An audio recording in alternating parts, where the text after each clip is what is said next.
તમારે બધાએ બે હાથ ભેગા કરી તાલી વગાડવાની અને તમારી ભક્તિ તુલસા માતા સુધી પહોંચે, માં મોગલ સુધી પહોંચે એટલા માટે વિશેષ કાંઈ નહીં, પણ અમારે ત્યાં શાસ્ત્રોમાં કહેવામાં આવે છે, આ તમામ સદગુરુ મહારાજની હાજરીમાં કહું છું કે શાસ્ત્રોમાં કહેવામાં આવે છે કે ગઢવીનો દીકરો, ચારણનો દીકરો માતાજીને ગમે ત્યારે યાદ કરે તો માતાજી આવે. આજ નવા વર્ષના દિવસે, બેસતા વર્ષના દિવસે તુલસા માતાજીને અહીંયા આપણે બધાએ ભેગા થઈને બોલાવીએ અને માં તુલસા માતાજી મારા તમારી મનની મનોકામના પૂરી કરે, મારા તમારા સપના પૂરા કરે. તમારા કોઈ પણ પ્રકારના સપના હોય તો 6 મહિનાની અંદર માતાજી પૂરી કરે એવા 15-20 સેકન્ડ માટે એક નાનકડી સ્તુતિ કરવી છે. મારા તબલા બેન્જોના તાલની સાથે બે હાથ ભેગા કરી તાલી વગાડી અને તમે પણ સ્તુતિ કરી લેજો. જોડાજો મારા વાલા, કોઈ પણ પ્રકારની શરમ રાખ્યા વગર હો. તમારી આકાશમાં ચાલતો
શબ્દો ના સમજાતા હોય તો કોઈ ચિંતા ના કરશો. 5 જ સેકન્ડ નહીં સમજાય, 5 જ સેકન્ડ નહીં સમજાય પછી બધું સમજાશે.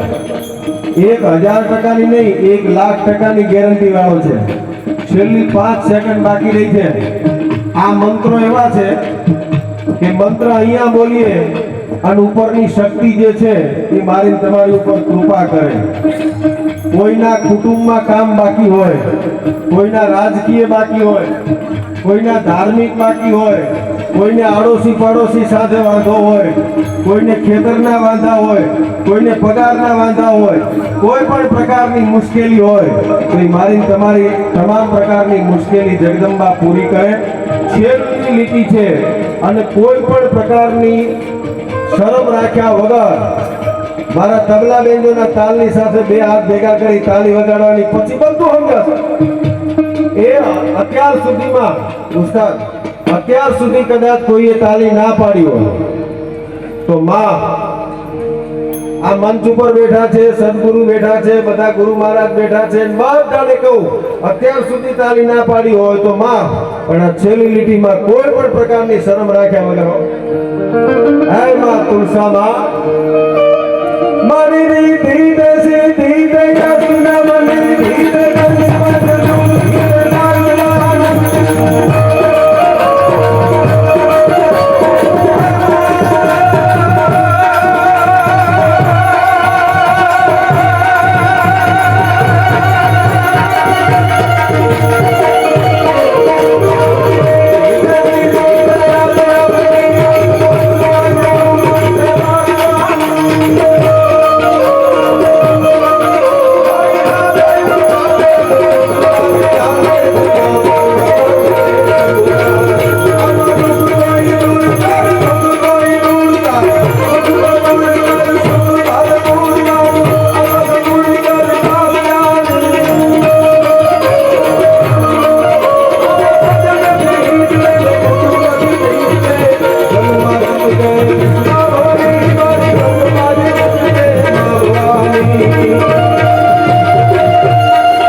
તમને બધાને ધન્યવાદ છે.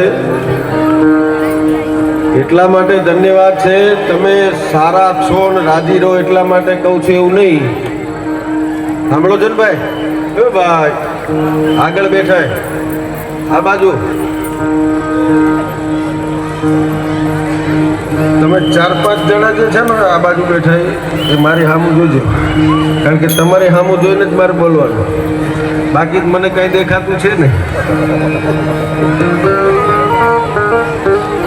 પણ બહુ સાચી વાત કરું તો તમારી શ્રદ્ધાને વંદન છે, તમારી ભક્તિને વંદન છે. આ ખેતરની અંદર જેટલા બધા આવ્યા છો, ચારે બાજુથી 50 કિલોમીટર પહેલા પણ આજના આ કાર્યક્રમના બોર્ડ વાગેલા છે. અને હું તમને ગેરંટી સાથે કહું, બહુ ભણેલા ગણેલા માણસો હોય ને બહુ રૂપિયાવાળા માણસો હોય એનાથી ન થઈ શકે. આ તો શ્રદ્ધા હોય એનાથી થઈ શકે, ભાવ હોય એનાથી થઈ શકે, પ્રેમ હોય એનાથી થઈ શકે.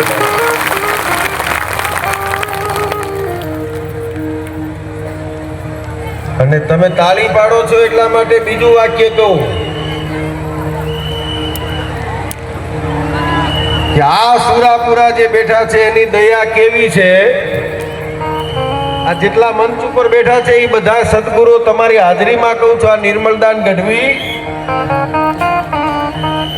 ક્ષત્રિયવીર ભાતીજી મહારાજની તમારી ઉપર કૃપા કેવી છે એ તમને કહું કે આજે 5:30 વાગે, આમ તો બપોરે 11 વાગે હું મારા ઘરેથી નીકળ્યો અહીંયા આવવા માટે. અહીંથી 100 કિલોમીટર પહેલા એટલો બધો વરસાદ છે, એટલો બધો વરસાદ છે, એટલો બધો વરસાદ છે, કોઈ પણ પ્રકારનો કાર્યક્રમ થઈ જ ના શકે. 5 વાગે મેં શેખરભાઈને ફોન કરવા માટે હાથમાં ફોન લીધો, કવરેજ જતું રહ્યું, ગામનું નામ યાદ નથી, પણ એટલો ભયંકર વરસાદ આવ્યો. મને એમ હતું કે આજનો રાતનો કાર્યક્રમ નહીં થાય, પણ તમારી બધાની ભક્તિ ને શ્રદ્ધા એવી છે કે અહીંયા એક પણ થોડું વરસાદનું પડ્યું નથી મારા વાલા, એક પણ. એ હવે તાલી તમારા માટે એટલા માટે પાડજો કે 5:30 વાગે અહીં વાવાઝોડું આવ્યું હતું ને આખું સ્ટેજ પડી ગયું, પણ આ યુવાન દોસ્તોની બધાની તાકાત જુઓ, ભાતીજી મહારાજની કૃપા જુઓ, નવેસરથી ફરી ઊભું કરી નાખ્યું મારા વાલા. એટલે હું કાયમને માટે કહું છું કે આ કામ માત્ર પૈસાથી કોઈ દિવસ ન થઈ શકે. આવડો મોટું આયોજન કરવા માટે પૈસા તો મહત્વના હોય જ, પણ ખાલી પૈસાથી ન થઈ શકે. એના માટે દિવસ રાત મહેનત કરી હોય, નાના મોટા સૌએ મહેનત કરી હોય, કેટલાયના આશીર્વાદ હોય, અને એમાંય પાછો આવો બેસતા વર્ષનો દિવસ હોય. અને નિર્મલદાન ગઢવી ગેરંટી શું કામ આપે છે તમને મજા આવશે, એની પાછળનું કારણ એમ છે કે સારે જહાં સે અચ્છા હિન્દુસ્તાન હમારા ભારત જેવો દેશ હોય, અને એમાંય વળે પાછો નરેન્દ્ર મોદી જેવો વડાપ્રધાન હોય, એમાં પાછું ગુજરાત જેવું રાજ્ય હોય, અને એમાંય વળી પાછો આ ગુજરાત અને મહારાષ્ટ્ર બે રાજ્ય ભેગું થાય અને બેસતા વર્ષનો દિવસ હોય, ફાગવેલ વાળા ધણી મારા ભાતીજી મહારાજનો જન્મ દિવસ હોય, અને તમે બધા ભેગા